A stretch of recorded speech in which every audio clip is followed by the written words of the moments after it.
সেখানে গিয়ে আমাদের টিম আগের 3টির পরে আরো 44টি বডি একটি রুমে পায়। একটা 402 নম্বর রুমে ছড়ানো ছিটানো অবস্থায় ওই জায়গায় একটি ইয়েতে পায়, বিভিন্ন ব্যাগ বস্তার ভর্তি করে কঙ্কালগুলো রাখা হয়েছিল। রমজান মাসের প্রথম থেকেই আমরা বিশেষ অভিযান করে আসছি। তো তারই ধারাবাহিকতায় আমরা তেজগাঁ থানার তেজগাঁ বিভাগের 6টি থানাতে আমরা এই অভিযানটি পরিচালনা করে আসছি।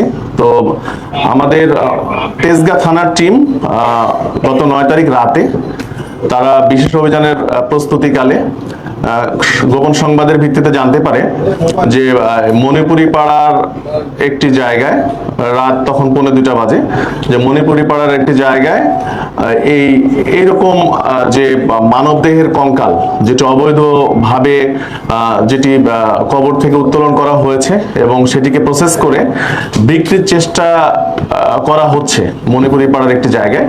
এটি জানা মাত্রই আমার তেজগাঁর ওসি আমার সঙ্গে এটি নিয়ে আলোচনা করে। তো তৎপরবর্তীতে আমি একটি চৌকস টিম সেখানে পাঠাই। পাঠানোর পরে সেখানে একজন ব্যক্তির সন্দেহজনক মুভমেন্ট আমাদের পরিলক্ষিত হয়। তারপর সেই ব্যক্তিকে যখন পুলিশ চ্যালেঞ্জ করার পরে দেখা যায় যে আসলেই তার কাছে আমরা একটি কঙ্কাল ফুল বডি পাই, একটি মানব কঙ্কালের ফুল বডি পাই। পরবর্তীতে তাকে আমরা জিজ্ঞাসাবাদ করি, পুলিশ আটক করার পরে জিজ্ঞাসাবাদ শুরু করি। জিজ্ঞাসাবাদ করলে তিনি প্রাথমিকভাবে আমাদেরকে বলেন যে হ্যাঁ উনি এই সিন্ডিকেটের সঙ্গে আছেন এবং আরো তার সঙ্গে অনেকে রয়েছে। তো তাৎক্ষণিক ওনার সঙ্গে আমরা কথাবার্তা বলার এক পর্যায়ে উনি বলেন যে আরো 2 জন আমাদের তেজগাঁ কলেজের সামনে অবস্থান করছে এই মানব কঙ্কাল সহ। তো আমরা আরেকটি টিমকে ওখানে পাঠাই। তাৎক্ষণিক গিয়ে ওখানে আরো 2 জনকে আমরা পাই। তো প্রথম ব্যক্তি যাকে পেলাম তার নাম কাজী জহুরুল ইসলাম ওরফে সৌমিক। উনি একজন স্টুডেন্ট, সাপোরা ডেন্টাল কলেজ অ্যান্ড হসপিটাল সেখানকার স্টুডেন্ট। আর এরপরে যে 2 জনকে পাই ওনারা স্টুডেন্ট না, ওনার একজনের নাম আবুল কালাম আজাদ, বয়স 39, আরেকজনের নাম হচ্ছে আসাদুল মুন্সি, ওনার বয়স হচ্ছে 32। তো এই 2 জনকে তেজগাঁ কলেজের সামনে যখন পেলাম তাদের কাছেও আমরা 2টি কঙ্কাল পেলাম।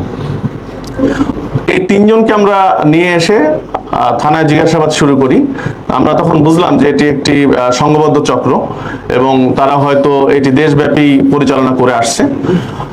আমরা থানায় ব্যাপক জিজ্ঞাসাবাদ শুরু করার পরে এক পর্যায়ে তারা স্বীকার করলো যে তাদের এই 3টি কঙ্কালের বাহিরেও আরো অনেক কঙ্কাল রয়েছে একটি জায়গায়। সেটি কোথায়? সেটি হচ্ছে উত্তরা পশ্চিম থানার তাদের যে ক্যাম্পাস, এই যে সাপোরা ডেন্টাল কলেজ অ্যান্ড হসপিটাল, এই ক্যাম্পাসের পাশেই। তো আমরা তাৎক্ষণিক রাতেই টিম পাঠানোর পরে সেখানে গিয়ে আমাদের টিম আগের 3টির পরে আরো 44টি বডি একটি রুমে পায়। একটা 402 নম্বর রুমে ছড়ানো ছিটানো অবস্থায় ওই জায়গায় একটি ইয়েতে পায়, বিভিন্ন ব্যাগ বস্তার ভর্তি করে কঙ্কালগুলো রাখা হয়েছিল। তো সেখানে 44টি পেলাম। আমরা টোটাল 47টি কঙ্কাল আমরা তখন জব্দ করলাম। জব্দ করে আমরা তাদেরকে জিজ্ঞাসাবাদ করলাম। জিজ্ঞাসাবাদে তারা বললেন যে এদের যে মূল হোতা ফয়সাল, সে দীর্ঘদিন যাবত এই ব্যবসার সঙ্গে যুক্ত।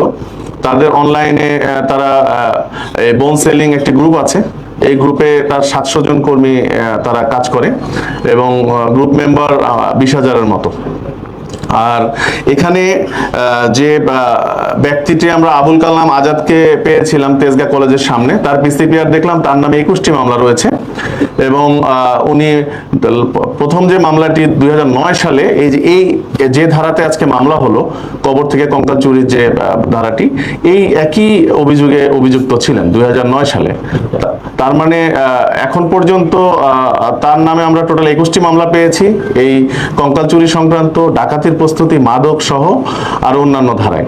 আর তার যে সঙ্গী যাকে আসাদুলকে আমরা পেয়েছিলাম তেজগাঁ কলেজের সময়, তার নামে আমরা 2টি মামলা পেয়েছি, ডাকাতির প্রস্তুতি এবং চুরি।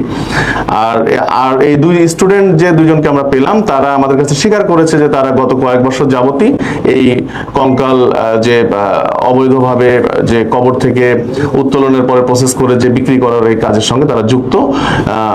তারা আমাদের কাছে স্বীকার করেছে কেউ 50টি, কেউ 20-25টি এ পর্যন্ত বিক্রি করেছে।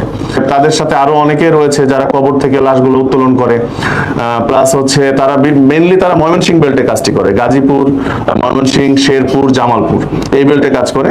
তো আমরা ফার্দার রিমান্ডে নিয়ে এসে তাদেরকে আরো জিজ্ঞাসাবাদ করব এবং এই চক্রে আরো যারা বাহিরে রয়েছে তাদেরকে আইনের আওতায় আনার চেষ্টা করব।